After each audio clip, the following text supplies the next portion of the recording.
Ouais, 7h47 en direct sur CNews. L'invité politique de CNews ce matin, Philippe Michel Claesbord. Bonjour. Vous êtes député MoDem de la 5e circonscription du Var. Revenons ensemble pour commencer ce matin sur les feux de forêt qui ont durement touché votre département. Et cela pendant 4 jours. Au total, 3800 hectares sont partis en fumée, 7000 sur l'ensemble du sud de la France. Ce sont bien sûr des moments assez douloureux, difficiles aussi pour l'élu que vous êtes.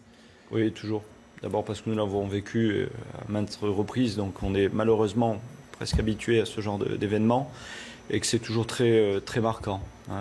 Le contexte est agité, noir, avec un paysage qui se dégrade sous nos yeux, avec une ambiance qui est dure à porter et des pompiers qui se battent et qui éprouvent beaucoup de fatigue. Donc ça crée une émotion autour de cet incident qui est palpable. Et néanmoins, dans le même temps, on se pose ces questions. Comment peut-on éviter au mieux ces feux de forêt? Comment peut-on améliorer la prévention? Et doit-on sanctionner encore plus celles et ceux qui font n'importe quoi?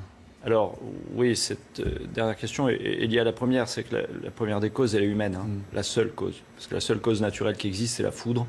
Et lorsqu'il y a la foudre, on n'a pas le Mistral qui attise le feu.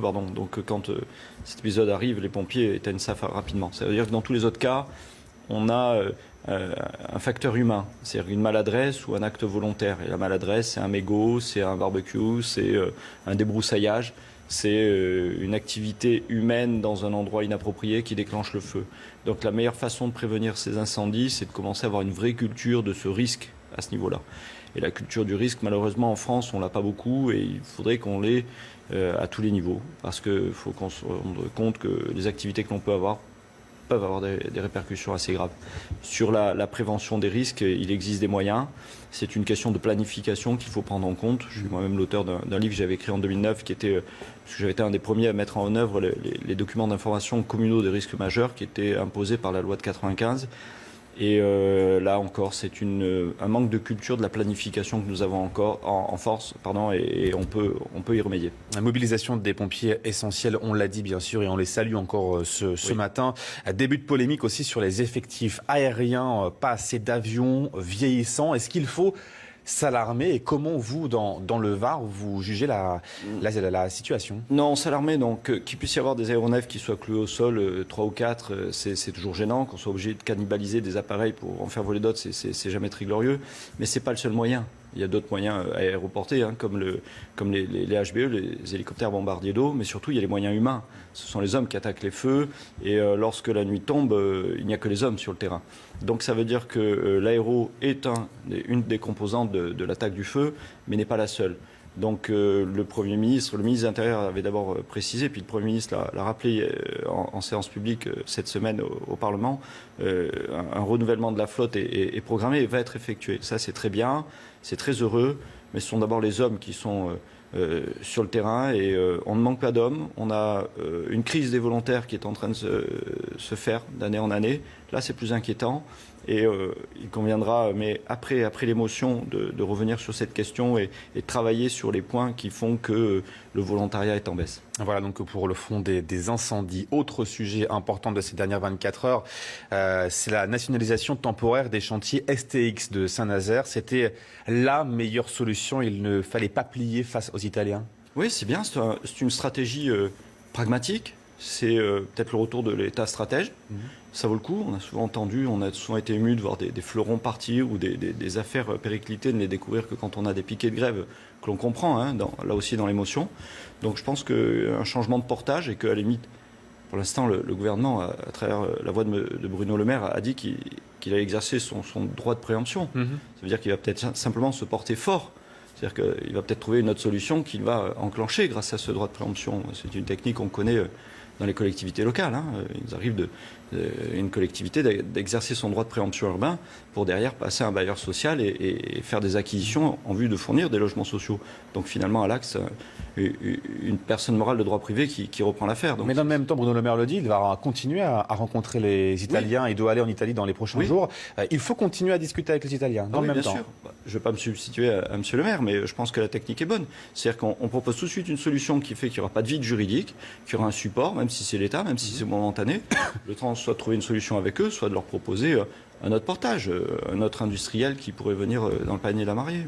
Moi, je trouve ça bien. Ça vous a occupé aussi cette semaine, le projet de loi de la moralisation de la vie publique. Ça commence tôt et ça finit très tard. Vous avez vécu comment, justement, cette semaine? On a dit au début un peu mouvementé, pas tant que ça, finalement, si? Non, c'est mouvementé parce qu'il y a des débats. Oui, il y a des débats. Mais c'est logique. Oui, et heureux d'ailleurs. Et un groupe comme le mien, le groupe Modem, nous avons une grande liberté de vote et où nous consultons beaucoup l'ensemble du groupe au cours des débats. Et nous avons eu l'occasion de voter des amendements proposés par la droite ou d'autres proposés par la gauche et de proposer aussi nos propres amendements qui ont eu plus ou moins de succès. Mais c'est la vie du Parlement et elle est vivante, cette vie. Que c'est un peu le brouhaha, mais c'est normal. Ouais. Je veux dire, c'est là, c'est un Parlement, c'est fait pour échanger. Hein. Ne plus pouvoir justement employer un membre de sa famille, c'était une chose essentielle. Oui, il y a pas mal de choses sur lesquelles il fallait revenir ou encadrer, sachant qu'on ne pourra jamais aller jusqu'au bout de toutes les situations et que le dernier juge de paix, ça restera toujours l'électeur. Donc, mais c'est bien que l'on commence, ça sera bien que l'on poursuive au cours de cette 15e législature par un vrai statut des élus, parce que c'est ce qui manque le plus à notre société, pour les élus des communes rurales, pour les grandes villes, pour les collaborateurs des communes ou des parlementaires. On a vu dans les débats qu'il y a un grand vide juridique, et là l'unanimité se fait pour que tous ensemble, et avec nos collègues de la Haute Assemblée, nous arrivions à sortir un texte, un vrai statut des fonctions politiques. Revenons également sur les propos d'Emmanuel Macron hier. Plus de campements de rue dès l'an prochain, des demandes d'asile examinées directement en Afrique.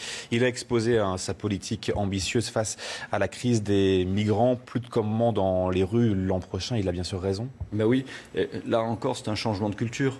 Ne plus laisser des gens dans la rue, les mettre dans des centres d'hébergement, c'est évident. On se demande même pourquoi on n'a pas fait ça plus tôt. Mais encore faut-il pouvoir les accueillir, avoir les structures pour les accueillir. On peut le faire, on doit le faire. On ne peut pas les laisser à la rue. Et que l'on fasse des hotspots comme il l'a décidé en Libye ou ailleurs, c'est une très bonne chose. Il y en a d'autres, il y en a partout. Vous allez au bord des Grands Lacs, en Tanzanie, vous avez les réfugiés du Rwanda qui sont toujours là. Je veux dire, ça existe. On ne va pas se voiler la face.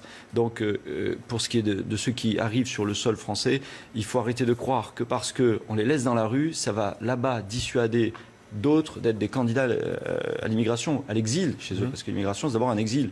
Rappelez-vous le mot de Zoé Valdès, c'est arrachement à une terre. Et donc ceux qui s'arrachent de leur terre, ils ne savent pas qu'ils vont se retrouver sous un pont à Grenelle ou ailleurs dans Paris. Donc un changement de culture, c'est bien comprendre qu'on ne peut pas les laisser dans la rue. Je trouve que ce que propose le président de la République aujourd'hui, c'était d'une évidence. Alors justement, vous êtes député Modem, les quelques semaines du président Macron, vous les jugez comment? Écoutez, il préside. On le voit à l'image, il tient bien sa partie. Je suis partie de ceux qui étaient très heureux de voir qu'il accueillait le président Trump pour le 14 juillet et on voit que ça sert. De la même manière, on était très heureux de l'accueil qu'il avait réservé à sa première rencontre avec Poutine. Et donc c'est important. Et c'est important qu'on ait un président qui habite la fonction. Merci à vous d'avoir été à l'invité politique ce matin de CNews. Grosse journée encore à l'Assemblée, je pense, aujourd'hui. Ah oui, puisque nous votons la loi ordinaire et nous enchaînons la discussion sur la loi organique. Donc je pense que jusqu'à très tard dans la nuit. Donc ça sera voté peut-être samedi au petit matin. Eh bien, on le suivra avec attention, bien sûr, sur CNews. Merci. Vous restez bien sûr avec nous.